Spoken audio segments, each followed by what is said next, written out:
Hi guys, आज की हमारी वीडियो है कि we are going to prove कि स्क्वायर रूट ऑफ 2 जो है इट्स एन इर्रेशनल नंबर.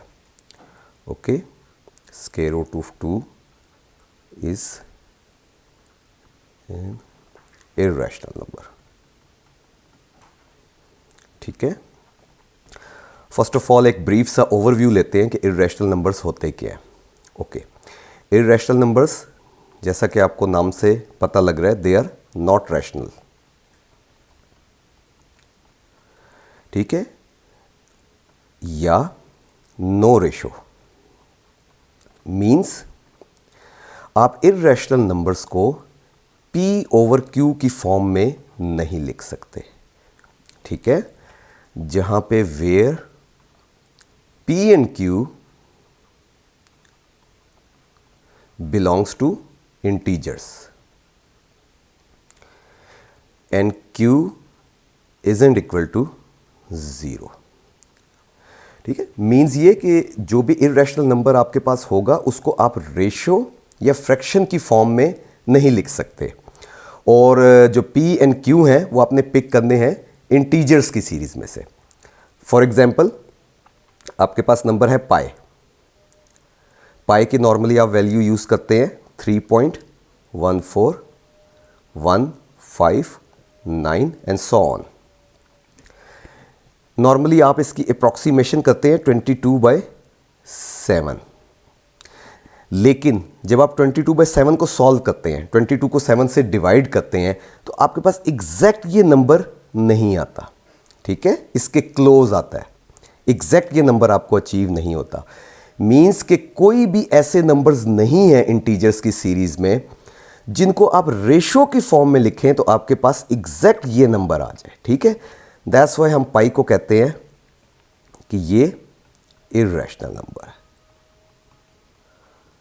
ठीक है, ओके, एक और एग्जांपल देखते हैं. आपके पास है स्क्वायर रूट ऑफ 2. ओके, आप इसको इस तरीके से समझिए. 4 आपके पास किस तरह अचीव होता है, 2 का स्क्वायर करते हैं आप, 4 आ जाता है आपके पास. 9 आपके पास कैसे आता है, आप 3 का स्क्वायर करते हैं, आपके पास 9 आ जाता है. लेकिन कोई ऐसा नंबर एग्जिस्ट नहीं करता जिसका आप स्क्वायर करें तो आपके पास आंसर एग्जैक्ट 2 आए. ठीक है, 2 के क्लोज आ जाएगा लेकिन एग्जैक्ट 2 नहीं आएगा. दैट्स वाई हम कहते हैं कि स्क्वायर रूट ऑफ 2 जो है आपका वो इर्रेशनल नंबर है. ठीक है, और भी इसकी एग्जांपल्स है. अच्छा, इसको आपने इस पे कंफ्यूज नहीं करना. जिस तरह नंबर्स हैं आपके पास 0.3333 एंड सो ऑन, ये इर्रेशनल नहीं है. ठीक है, इट्स अ रैशनल नंबर. ये रैशनल नंबर है. व्हाई?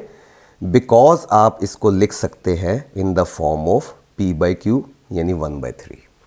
ठीक है, तो ज़हन में रखिएगा कि जो इर्रेशनल नंबर्स हैं उनकी सबसे पहले बेसिक जो है प्रीरेक क्या है कि आप उनको P ओवर Q की फॉर्म में ना लिख सकें, यानी रेशो फ्रैक्शन की फॉर्म में ना लिख सकें, और आपने P एंड Q पिक करने हैं इंटीजर्स की सीरीज में से. ओके, नेक्स्ट स्लाइड पे चलते हैं. Okay, let's prove. हम प्रूफ अपना स्टार्ट करते हैं कि स्क्वायर रूट ऑफ 2 जो है इज इर्रेशनल नंबर. ठीक है, अच्छा, थोड़ी सी एक चीज़ जहन में रखिएगा. ये प्रूफ हम कर रहे हैं यूजिंग या थ्रू कॉन्ट्राडिक्शन. ठीक है, कॉन्ट्राडिक्शन मीन्स कि मैं इसका अपोजिट सपोज करूंगा. ठीक है, और उसकी बेस पे मैं कोई एजम्पशन लूंगा और आगे जाके उस एजम्पशन को मैं रॉन्ग प्रूफ करूंगा, तो मेरा ऑटोमेटिकली प्रूफ हो जाएगा कि जो मैंने पहला एजम्पशन ली है वो मेरी रॉन्ग है. ठीक है, ये नॉर्मली आप बाजू का जो है चीज़ें डायरेक्ट प्रूफ करना वो मुश्किल होती हैं. आपकी अपनी लाइफ में देख लें, आपने किसी को प्रूव करना है कि वो बंदा जो है वो ऑनेस्ट है. ठीक है, आप उसको डायरेक्ट प्रूफ नहीं कर सकते. आप उसको कॉन्ट्रडिक्शन के थ्रू करेंगे कि अगर उसने रिश्वत ले ली, अगर उसने कोई और किसी किस्म की वो की तो वो बेईमान है, अदरवाइज वो ईमानदार है. ठीक है, तो ये इसको हम कहते हैं कॉन्ट्रडिक्शन के थ्रू प्रूफ करना. Okay, let's start. First of all मैं इसको सपोज करता हूँ, लेट्स सपोज कि जो मेरा स्क्वायर रूट ऑफ 2 है इज रैशनल। ठीक है, ये मेरी पहली एजम्पशन है। ओके, जब मैंने इसको रैशनल नंबर सपोज किया है, it means I can write it in the form of p by Q. ठीक है, वेयर p एंड q कहां से बिलोंग करेंगे? इंटीजर्स में से। और ऑब्वियसली q 0 के इक्विवेलेंट नहीं है। ठीक है, ओके, मेरी सेकंड और मोस्ट इंपॉर्टेंट एजम्पशन। ठीक है,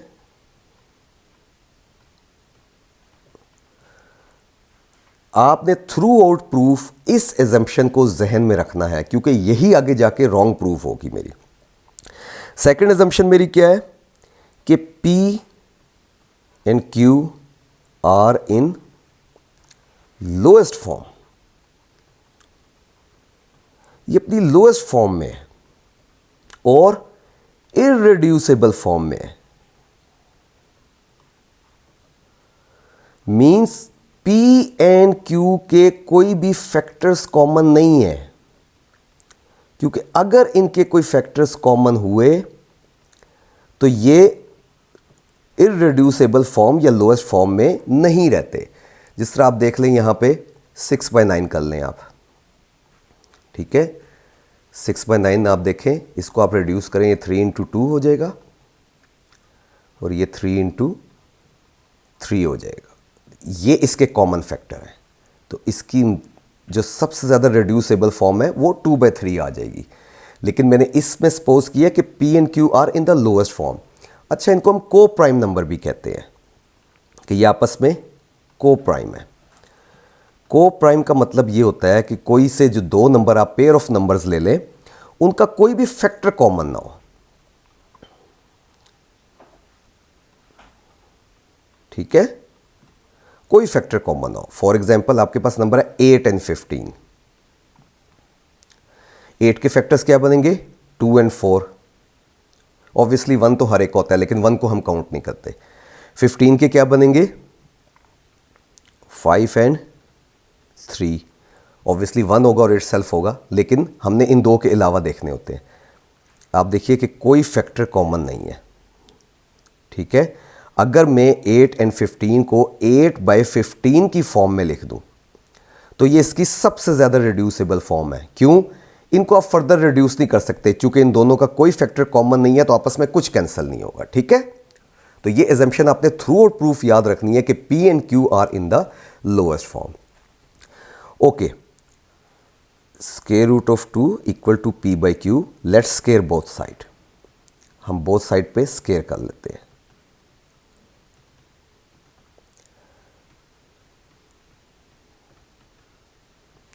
आपके पास आ जाएगा 2 इक्वल टू P²/Q², या P² इक्वल टू 2Q²। अच्छा, अब आपने इस इक्वेशन को गौर से देखना है। ओके, नेक्स्ट स्लाइड पे चलते हैं, यहां से स्टार्ट करते हैं। P² equal to 2Q²। इसको पहले इक्वेशन 1 का नाम दे दें। ओके, अब आप इसकी राइट हैंड साइड देखिएगा, ये वाली साइड जिसके नीचे मैं अंडरलाइन कर रहा हूं। इसको आप गौर से देखें, आपके पास दो ही ऑप्शन है। Q जो है it could be either even होगा, ठीक है, या Q आइदर क्या होगा आपके पास? ऑड होगा। ठीक है, लेकिन आप देखिएगा ये चाहे इवन है चाहे ऑड है, ये मल्टीप्लाई हो रहा है इवन नंबर के साथ, 2 के साथ। तो जब भी कोई इवन नंबर मल्टीप्लाई हो इवन के साथ, या ऑड नंबर कोई मल्टीप्लाई हो इवन के साथ, बोथ केसेस में आपके पास जो आंसर है वो इवन ही आता है। ठीक है, इट मींस कि मेरा जो P² इक्वल टू 2Q² है, इसमें इसका आंसर हमेशा मेरे पास इवन आएगा। तो P² मेरे पास इज ऑलवेज इवन। ठीक है, अच्छा, सेकंड चीज, अब मुझे यह पता लग गया है कि P² इज इवन। ठीक है, जो फैक्टर अब देखिए यहां पे मौजूद है 2, ये ऊपर वाली इक्वेशन में ए, ये इस जगह पे, ये ही यहां पे भी मौजूद होना चाहिए। रीजन मैंने आपको बताया, राइट हैंड साइड इवन है, left hand side should be even as well. अब आप लेफ्ट हैंड साइड को देखें, P मेरे पास ऑड नहीं हो सकता, P can not be odd. क्यों? जब आप ऑड का स्केयर करेंगे तो आपके पास आंसर क्या आएगा? ऑड आएगा, ठीक है। लेकिन आप जब इवन का स्केयर करेंगे तो आपके पास आंसर क्या आएगा? इवन आएगा। तो P is definitely even, P is definitely even number है आपके पास, ठीक है। अच्छा, जब P इवन नंबर है तो I can write it as a multiple of 2। मैं इसको 2 का मल्टीपल लिख सकता हूं, ठीक है। जैसे आपके पास, आप देख लें, कोई भी 4 नंबर है, इवन है ना, इसको आप 2 × 2 लिख सकते हैं, ठीक है।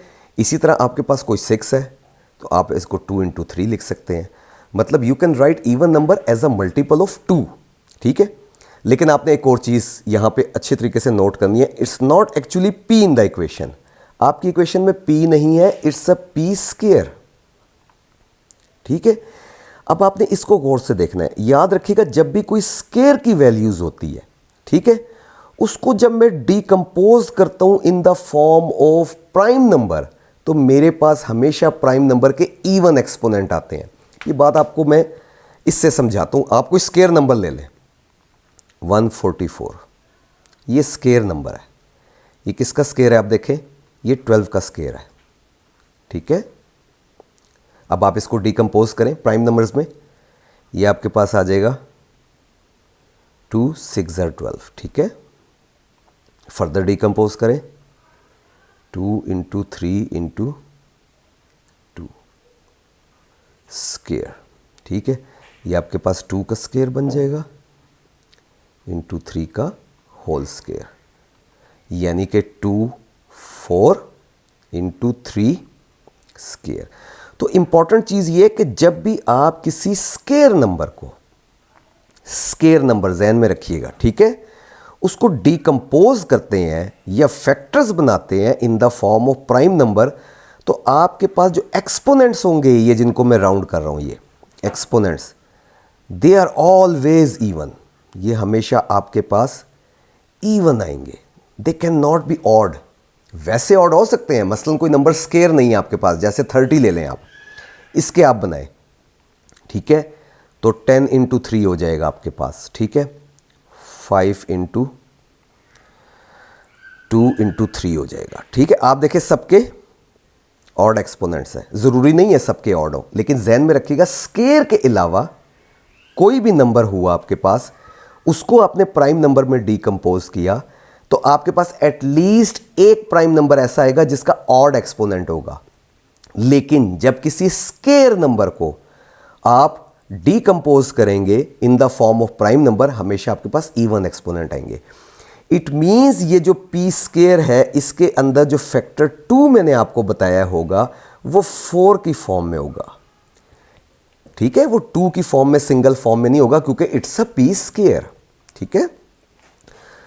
ओके, अब यहां से आप P को मैं लिख सकता हूं 2P डैश, और जब ये स्क्वायर में होगा, मैंने आपको बताया है, तो it would be P square should be equal to 4P dash का स्क्वायर, ठीक है। ये आपके पास आ जाएगी। अच्छा, अब दोबारा से ज़हन में रखिएगा, एक इक्वेशन मैंने बनाई है, इसको कह देते हैं इक्वेशन 1, और ये है आपके पास इक्वेशन 2, ठीक है। ओके, अब आपने क्या करना है, पहली और दूसरी इक्वेशन को इक्वेट करें। Equate equation 1 and 2। सिंपली आपने P स्क्वायर की वैल्यू जो है वो ये आपने इक्वेशन 2 से उठा के इक्वेशन 1 में डाल देनी है। तो आपके पास आ जाएगा 2Q square is equal to 4P dash का स्क्वायर, ठीक है। इसको आप इक्वेशन नंबर 3 का नाम देते हैं, ठीक है। अच्छा, आप इसको रिजॉल्व करें तो तो आपके पास आ जाएगा यहाँ पे Q square equal to 2p dash का स्केयर। ठीक है, ये मैंने इक्वेशन 3 को सिंपली 2 से डिवाइड किया। अच्छा, इसको नेक्स्ट स्लाइड पे देखते हैं। Q square equal to 2p dash का स्केयर।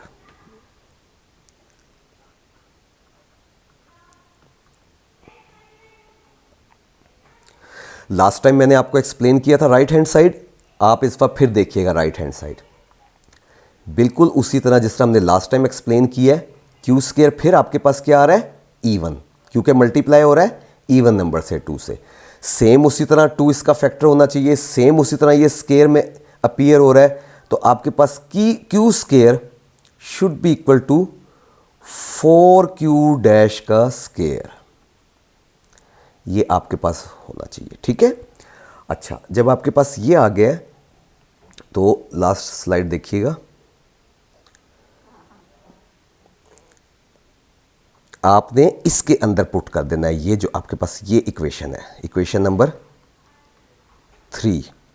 क्यू स्केयर जो आपके पास 4q डैश का स्केयर आया है वो आपने यहां पे पुट कर देना है, तो आपके पास आ जाएगा 2p डैश का square equal to 4q dash का स्केयर। और इसको आप फर्दर सॉल्व कर लें तो p डैश का square equal to 2q dash का स्केयर। ठीक है, इसको इक्वेशन आप 4 कह दें। ठीक है,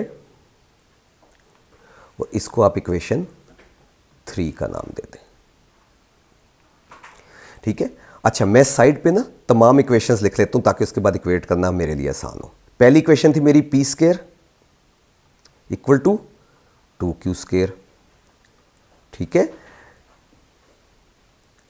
सेकंड इक्वेशन मेरे क्या बनाई थी, 4p डैश का square equal to 2q square.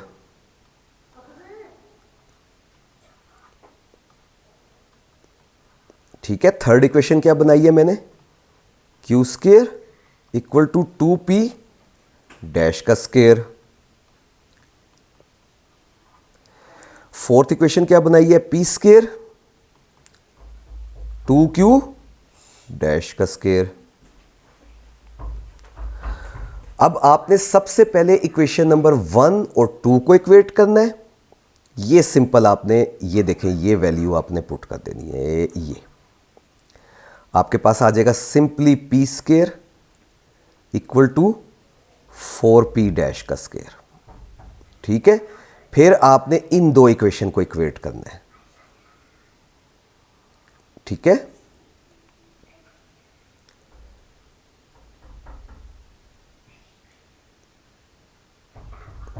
Sorry, आप इन इक्वेशन को इक्वेट करें। ये यहां से जो ये इक्वेशन है, ये इक्वेशन नंबर 4 है।